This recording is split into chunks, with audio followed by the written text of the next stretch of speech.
달라이라마의 행복론. 인간의 고통을 벗어나는 법. 달라이라마는 인간의 고통에 대한 자신의 접근법을 자세히 설명하고 있습니다. 그것은 인간이 궁극적으로 고통으로부터 벗어날 가능성이 있다는 믿음을 포함하지만 고통을 인간 존재에게 자연스러운 것으로 받아들이는 일에서부터 출발합니다. 삶에는 반드시 문제가 일어나게 되어 있습니다. 삶에서 가장 큰 문제는 늙고 병들고 죽는 것입니다. 우리는 이 문제들을 도저히 피해갈 수 없습니다. 이런 문제를 피하거나 단지 생각하지 않으려고 애쓰는 것은 일시적인 안도감을 줄 것입니다. 하지만 난 더 좋은 방법이 있다고 생각합니다. 당신이 자신의 고통을 정면으로 맞선다면 더 나은 입장에서 문제를 이해할 수 있습니다. 가령 당신이 전투를 하려고 하는데 적군의 상태와 전투 능력에 대해 전혀 모른다면 당신은 무방비 상태에서 두려움에 휩싸여 아무것도 할 수가 없습니다.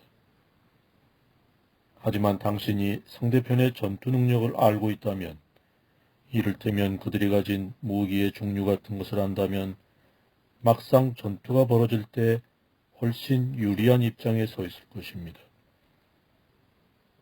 마찬가지로 당신이 문제를 피하는 대신 그것에 맞선다면 훨씬 유리한 입장에서 그 문제를 해결할 수가 있습니다.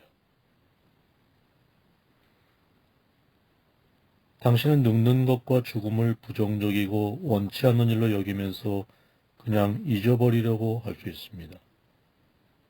하지만 당신이 어떻게 행동하든 결국 그런 일은 닥칠 것입니다. 그리고 당신이 그런 일들에 대해 생각하기를 회피한다면 그 일이 실제로 일어났을 때 견디기 힘든 정신적 불안과 충격을 받을 것입니다. 하지만 당신이 시간을 내어 늙는 일과 죽음, 다른 불행한 일들에 대해 명상한다면 그런 일들이 일어날 때 당신의 마음은 훨씬 평화로울 것입니다. 왜냐하면 당신은 이미 그런 문제와 고통에 대해 잘 알고 있고 그런 일이 일어날 것을 예상하고 있었기 때문입니다. 그렇기 때문에 나는 살아가면서 마주칠지도 모르는 고통에 익숙해짐으로써 미리 마음의 준비를 해두는 것이 도움이 될 수 있다고 믿습니다.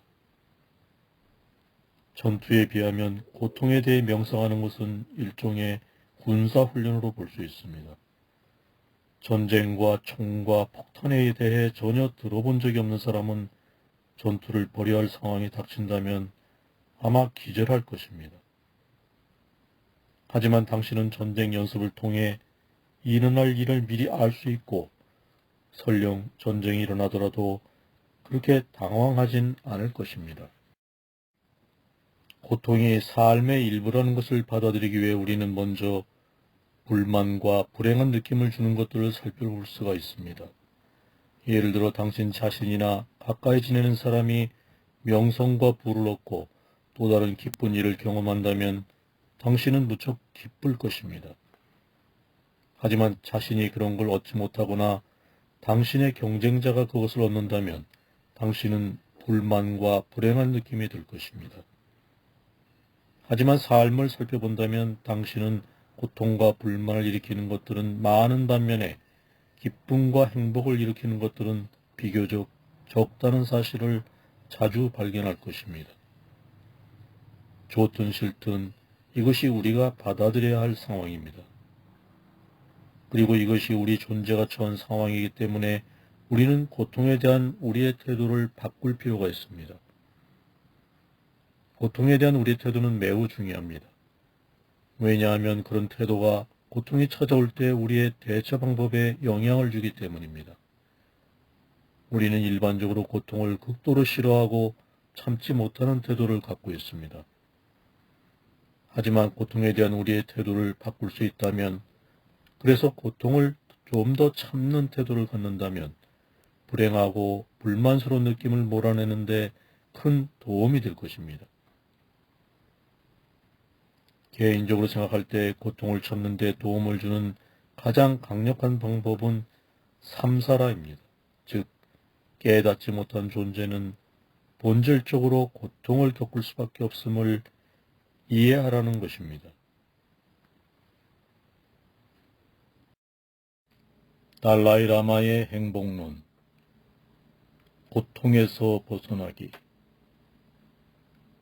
삶에 대해 어떻게 생각하는가가 고통에 대한 당신의 태도에 중요한 영향을 미치는 것은 분명합니다. 당신은 기본적으로 고통이 부정적이며 무슨 일이 있어도 피해야 하고 어떤 의미에선 실패를 뜻하는 것이라 여길 수도 있습니다. 하지만 이런 태도를 가지면 어려운 상황이 닥쳐 그것에 압도당할 때마다 불안하고 초조한 마음이 생겨서 더 힘들어질 것입니다.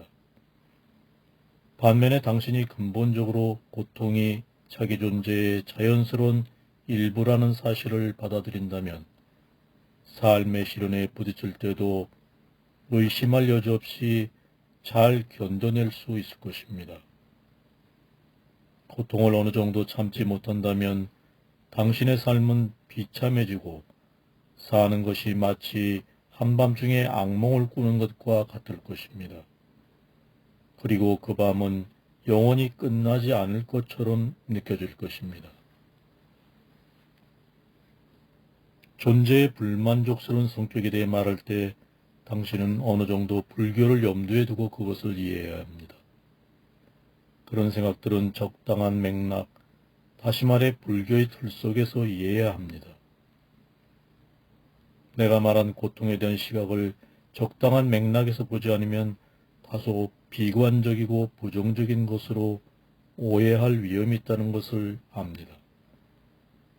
따라서 고통의 문제에 대한 불교의 기본 입장을 이해하는 것이 중요합니다. 붓다가 중생들에게 직접 가르친 중에서 첫 번째 가르침은 4가지 고귀한 진리의 원칙입니다. 그리고 그중 첫 번째 원칙이 고통의 진리입니다. 이것은 인간 존재가 가진 본질적인 고통을 깨달아야 한다는 것입니다. 한 가지 기억해야 할 것이 있습니다. 고통에 대해 명상하는 것이 중요한 이유는 고통에서 벗어날 방법이 있기 때문입니다. 분명히 우리는 고통으로부터 자유로워질 수 있습니다. 고통의 원인을 없앰으로써 고통으로부터 벗어난 해탈의 경지에 이를 수 있습니다. 불교도들의 시각에 따르면 고통의 근본 원인은 무지와 욕망, 미움입니다. 이것들을 마음의 3가지 독약으로 불립니다. 불교에서 사용할 때 그 단어들은 특별한 의미를 갖고 있습니다. 예를 들어 무지는 흔히 쓰이는 것처럼 어떤 정보를 모른다는 의미가 아닙니다. 그것은 자화와 모든 현상의 진정한 본질에 대해 근본적으로 잘못 이해한다는 뜻입니다. 사실이 무엇인가에 대한 통찰력을 키우고 욕망과 미움 같은 고통스러운 마음을 제거하면 완전히 순수한 마음의 상태가 되어서 고통으로부터 벗어날 수 있습니다. 불교의 시각에서 볼 때 삶 속에서 고통을 느낄 수밖에 없다고 한다면 그런 성찰은 오히려 고통의 근원을 없애기 위해 수행을 하도록 용기를 불어넣어 줍니다. 만일 희망도 없고 고통에서 벗어날 가능성도 없다면 고통에 대한 생각은 단지 우울하고 매우 부정적인 생각이 될 것입니다. 지금 당신이 육체적인 고통을 겪거나 다른 문제를 안고 있다면 물론 순간적으로 이런 고통은 정말 싫어 하고 말하고 싶을 것입니다. 곧이어 고통을 거부하고 싶은 느낌이 들면서 난 이런 일을 겪어서는 안 돼. 하지만 그 순간 또 다른 시각에서 상황을 바라보고 바로 이 몸이 고통의 근원이라는 사실을 깨닫는다면 자신은 그런 고통을 받을 이유가 없고 단지 고통의 희생양이라는 거부감이 조금은 누그러질 것입니다. 따라서 일단 이런 진실을 이해하고 받아들인다면 당신은 고통을 매우 자연스럽게 받아들일 수 있을 것입니다.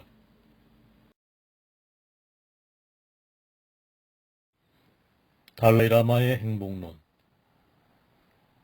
고통의 크기를 조절하라. 우리는 여러 가지 방식으로 자신의 불안이나 고통에 스스로 적극적인 원인 제공자가 된다는 것을 알 수 있습니다. 물론 정신적인 고통이 자연스럽게 찾아올 수도 있습니다. 하지만 종종 우리 자신이 부정적인 감정에 빠짐으로써 그런 고통을 더욱 더 악화시키기도 합니다. 누군가에게 분노와 미움을 느낄 때 그 일에 별로 신경을 안 쓴다면 증오심이 극도로 커질 가능성은 줄어들 것입니다. 하지만 자신이 부당하고 불공평한 대우를 받았다고 생각하면서 그 일을 끊임없이 떠올린다면 증오심은 나날이 커져갈 것입니다. 그런 생각은 증오심을 더욱 강렬하게 불타오르게 합니다. 물론 우리가 어떤 사람에게 애착을 갖는 경우에도 똑같은 상황이 벌어질 수 있습니다. 우리는 자신이 좋아하는 사람이 너무나 멋있다고 생각함으로써 그 사람에 대한 애착을 키울 수 있습니다. 그리고 우리가 상상하는 좋은 특징을 상대방에게서 발견하고 그것에 대해 계속 생각할 때 애착은 점점 더 강해집니다.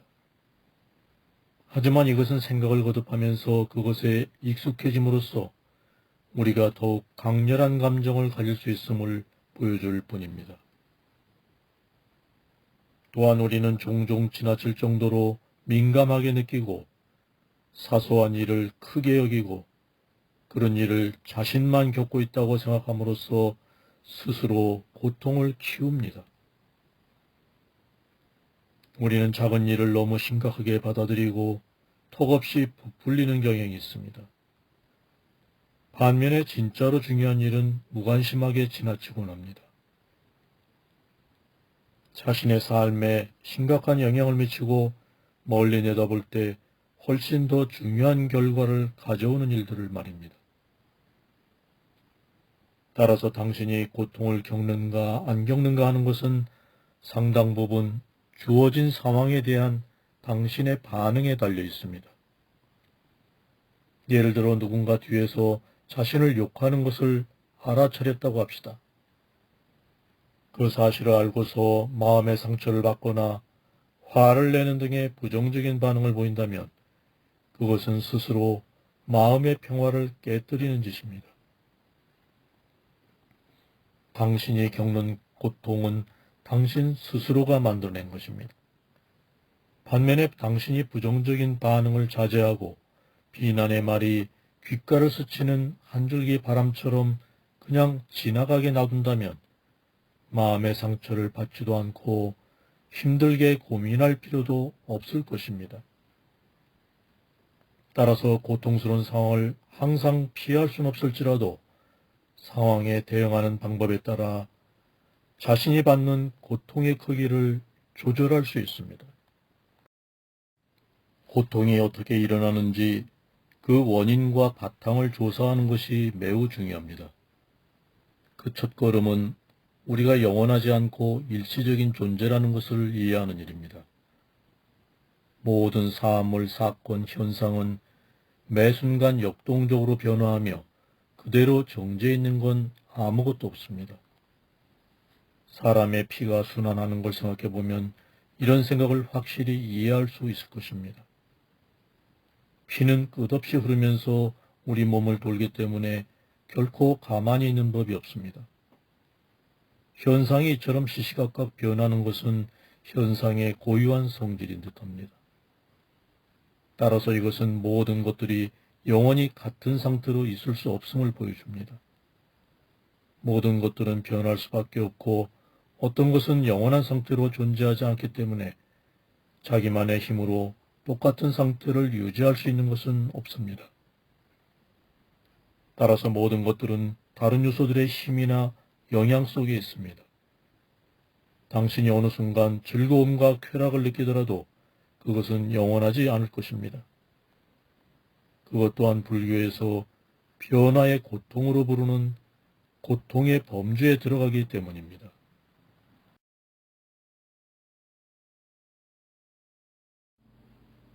달라이라마의 행복론. 마음을 어떻게 바꿀 것인가? 사건을 다른 시각에서 보는 능력은 큰 도움이 될 수 있습니다. 수행을 하는 사람들은 어떤 경험과 비극적인 일도 마음의 평화에 이르기 위한 수단으로 이용할 수 있습니다. 사람들은 모든 일과 사건이 한 가지 면이 아닌 여러 가지 면을 갖고 있음을 깨달아야 합니다. 모든 것은 상대적인 성격을 갖고 있습니다. 우리에게 어떤 문제가 일어나면 대개 우리의 시각이 좁아지는 것을 느낍니다. 우리는 문제를 걱정하는 데 온 신경을 집중하고 오로지 자기만이 그런 어려움을 겪는 것처럼 느끼는 듯 합니다. 이런 태도는 자신에게만 몰두하게 해서 문제를 더욱 심각하게 여길 수가 있습니다. 이런 일이 일어날 때는 사물을 좀 더 넓은 시각에서 바라보는 것이 큰 도움이 됩니다. 예를 들어 그것보다 더 끔찍한 경험을 갖는 사람들이 많다고 생각하는 것입니다. 이렇게 시각을 바꾸는 수행은 병에 걸렸거나 고통을 겪을 때도 도움을 줄 수 있습니다. 고통이 일어나는 순간에 마음을 가라앉히기 위해 정식으로 명상을 하기는 아주 어렵습니다. 하지만 당신이 자신에게 닥친 상황을 다른 상황과 비교하고 다른 시각에서 바라볼 수 있다면 어쨌든 뭔가 다른 일이 일어날 것입니다. 당신이 단지 그 사건 하나만을 보면 그 일은 점점 더 커 보일 것입니다. 문제가 일어날 때 너무 가까이에서 너무 집중해서 문제를 생각하면 도저히 방법이 없는 것처럼 보입니다. 하지만 그 일을 더 큰 사건과 비교하고 어느 정도 거리를 두고 본다면 그것은 좀 더 작고 덜 심각한 문제로 보일 것입니다.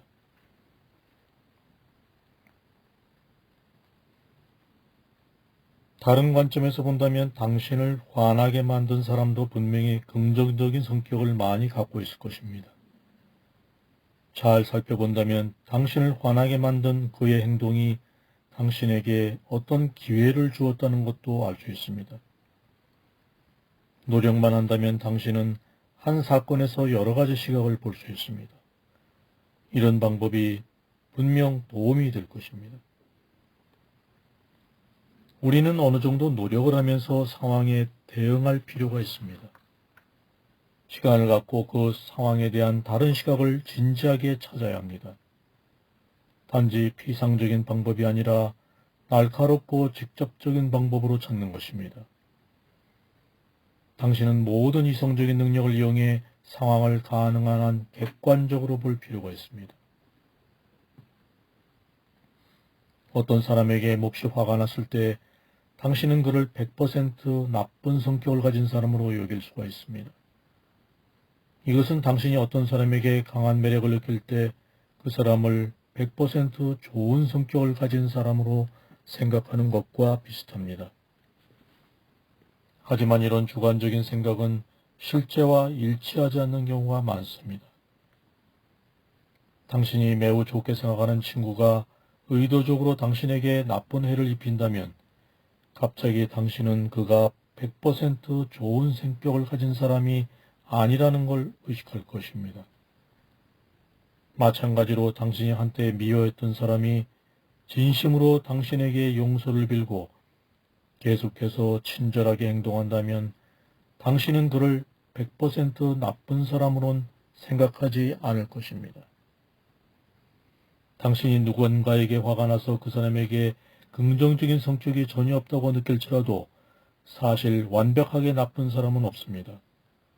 열심히 찾아보면 그는 분명히 몇 가지 좋은 성격을 갖고 있을 것입니다. 따라서 어떤 사람을 완전히 부정적으로 보는 것은 당신의 심리적인 태도가 반영되었기 때문이지 그것이 그 사람의 진정한 성격은 아닐 것입니다. 이처럼 당신이 처음에 완전히 부정적이라고 생각한 상황에서도 어느 정도 긍정적인 면이 있을 수 있습니다. 하지만 나쁜 상황에서 긍정적인 면을 발견할지라도 그것만으로 충분하지 않은 경우가 종종 있습니다.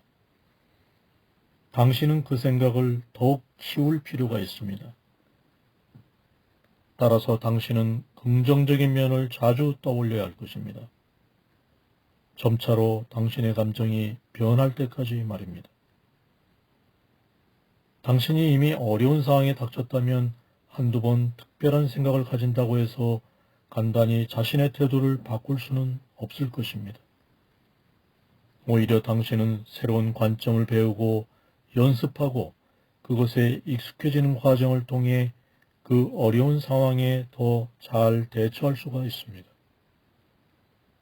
하지만 당신의 노력에도 불구하고 어떤 사람의 행동에서 긍정적인 측면이나 시각을 발견하지 못한다면 그 순간에 가장 바람직한 행동은 단순히 그것을 잊으려고 노력하는 것입니다.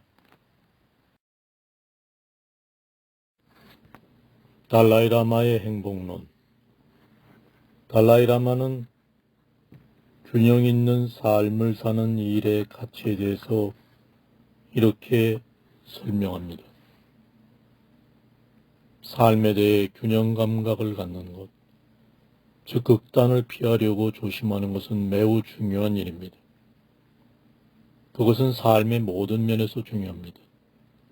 예를 들어 한 그루의 묘목을 심는다면 처음엔 아주 기술적이고 조심스럽게 나무를 다뤄야 합니다. 너무 높은 수분은 묘목을 죽일 것입니다. 너무 많은 햇빛을 받아도 같은 결과가 나타납니다. 물론 이런 것들이 너무 적어도 묘목은 죽을 것입니다. 따라서 당신이 해야 할 일은 묘목이 건강하게 성장할 수 있는 균형 잡힌 환경을 만드는 것입니다.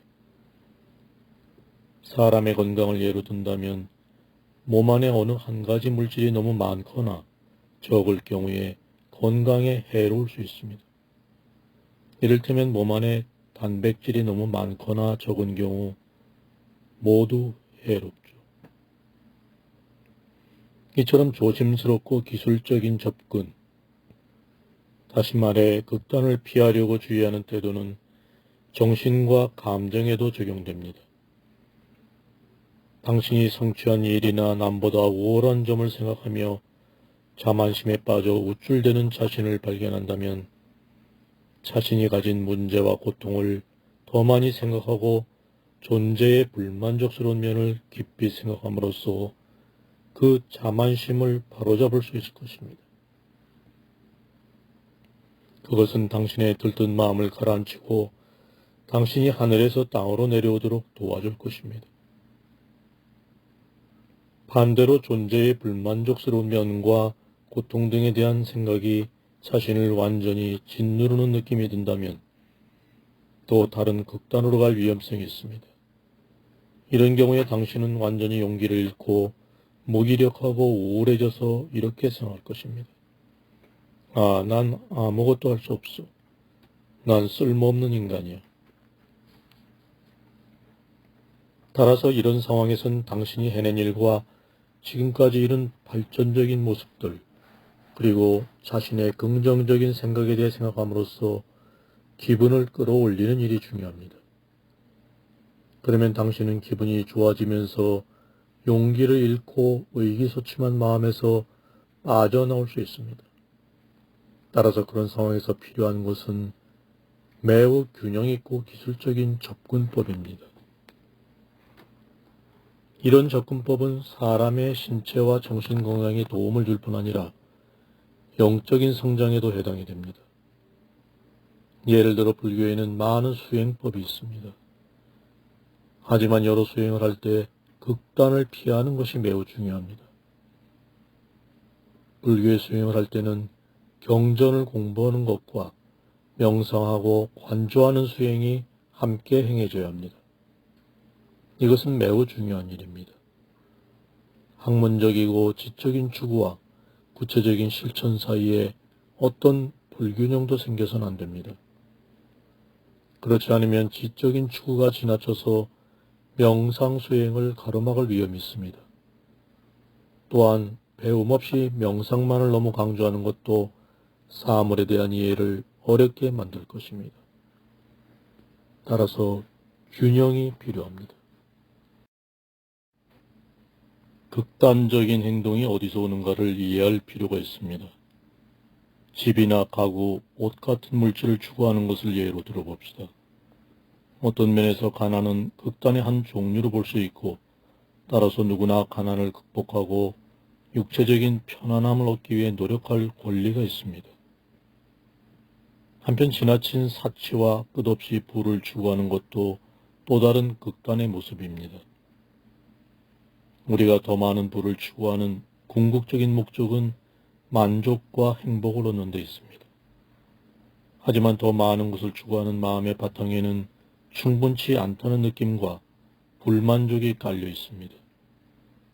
불만족과 더욱 많은 것을 원하는 마음은 우리가 물질을 얻으려는 본성을 타고났기 때문이 아니라 우리의 마음 상태 때문에 생기는 것입니다. 따라서 극단에 치우치는 성향은 종종 마음에 깔린 불만 때문이라고 생각합니다. 물론 우리를 극단으로 이끄는 또 다른 것들이 있을 것입니다. 하지만 극단에 치우치는 것이 겉으론 매력적이고 흥분감을 줄지 모르지만 사실은 해로울 수 있다는 걸 깨달아야 합니다. 극단에 치우치는 것과 그런 행동이 가져다주는 위험을 보여주는 예가 많이 있습니다. 그런 상황을 지켜봄으로써 당신은 극단에 치우쳤을 때 결국 얻게 되는 것은 고통뿐이라는 걸 알 수 있을 것입니다. 예를 들어 전 세계가 미래에 나타날 결과를 생각하지 않고 아무 책임감 없이 물고기를 마주 잡는다면 물고기의 씨를 말리는 결과를 가져올 것입니다. 물고기를 마구 잡아서 씨를 말리는 것이 편협한 마음의 한 가지 예가 될 수 있을 것입니다. 단지 눈앞만을 보면서 더 넓은 상황을 무시한다는 의미에서 그렇습니다. 이런 경우에 사람들은 배움을 통해 자신의 시각을 넓히고 좁은 시야를 벗어날 수 있을 것입니다.